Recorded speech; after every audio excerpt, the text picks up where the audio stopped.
আপনারা এত কষ্টের মধ্যে বৃষ্টিতে ভিজছেন এবং আপনাদেরও পরিবার পরিজন চিন্তায় আছে এবং আমি মনে করি অনেক মানুষও মারা যাচ্ছে।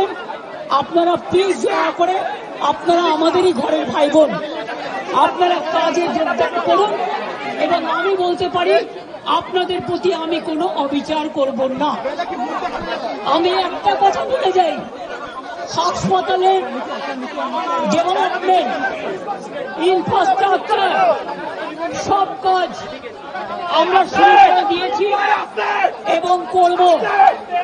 আমি সব হসপিটালের রোগী কল্যাণ সমিতিতে আমি প্রত্যেকটা একদম রাজ্য থেকে শুরু করে সব মেডিকেল কলেজ এবং মাল্টি সুপার হসপিটাল যত রোগী কল্যাণ সমিতি আছে আমি প্রিন্সিপালদের চেয়ারম্যান করব এবং তাতে জুনিয়র ডাক্তারও মেম্বার থাকবে, সিনিয়র ডাক্তারও থাকবে, নার্সও থাকবে, একজন পাবলিক রিপ্রেজেন্টেটিভ থাকবে এবং পুলিশ থাকবে।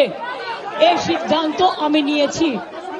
আপনাদের আরজিকর মেডিকেল কলেজেরও আমি রোগী কল্যাণ সমিতি ভেঙে দিলাম এবং সব মেডিকেল কলেজের আমি রোগী কল্যাণ সমিতি ভেঙে দিলাম। আমি নতুন করে এটা তৈরি করব এবং আপনাদের আমি বলতে পারি বাদবাকি আপনাদের যে ডিমান্ড আছে আপনারা আমাকে বলেছেন, যদি সত্যি কেউ দোষী হয় দোষীরা শাস্তি পাবে। দোষীরা কেউ আমার বন্ধু নয়, দোষীরা কেউ আমার শত্রুও নয়। আর আপনারা যারা ভাবছেন কেউ আমার বন্ধু, আমি তাদের চিনি না,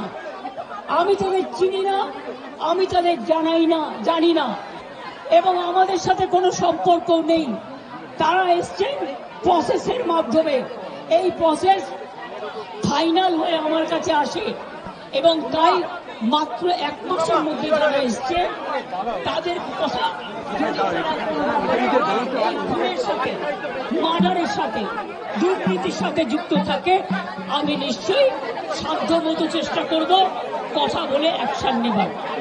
আমি আবার আপনাদের কাছে বিনীত অনুরোধ করব যে আপনারা নিজেদের মধ্যে কথা বলুন, কথা বলে সিদ্ধান্ত নিন এবং আপনারা কাজে ফিরুন। আপনারা আমার ভাই বোন, এটুকু জেনে রাখবেন আপনাদের জন্য সিম্প্যাথি। আমি কোনো অ্যাকশন নেব না, আমি ইউপি পুলিশ নই। ওরা এসমা জারি করেছিল, ওরা 6 মাস মনে রাখবেন স্ট্রাইক র্যালি বন্ধ করে দিয়েছিল। আমি এসব করব না, আপনারা নিশ্চিন্তে থাকুন।